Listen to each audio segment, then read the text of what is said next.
Мына бизде ушу Чаткал району бир жагымсыз окуяга туш болуп атабыз. Мына өзүңүздөр дагы маалымат каражаттарынан угуп атасыздар. Биздин эки жараныбыз 1997 жылы туулган Асылбек уулу Элдияр жана 2002 жылы туулган Курманалы уулу Бекзат.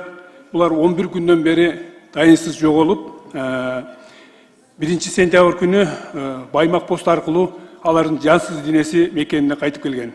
Эмне үчүн мындай болду? Алар 21 август күнү үйүнөн чыгып кеткен боюнча Чаткал районуна карама каршы жайгашкан демаркация иштери жүргүзүлбөгөн толук аймакта Кыргыз Республикасы менен Өзбекстан Республикасы мамлекеттик чегарасын байкабастан кесип өтүп кетишкен.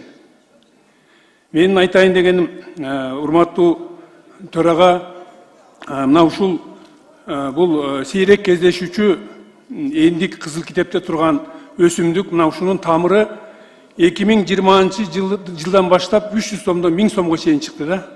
Мына аны ушу биздин чет элдик жарандар алат экен. Мына ушул эндик чөбүн казам деп өткөн жылда бир жагымсыз окуяга туш болгонбуз. 6 балабызды, 6 жараныбызды көчкө алып кеткен да. Ошого тийиштүү органдарга ушул боюнча протоколдук тапшырма берип, ушуну токтотпосок болбойт. Жаратылышындагы ээси бар, мына сейрек кездешүүчү өсүмдүктөрү жок болуп кетип атат. Ошого бир жакшылап протокол тапшырма берип койсоңуз, урматтуу төрайым.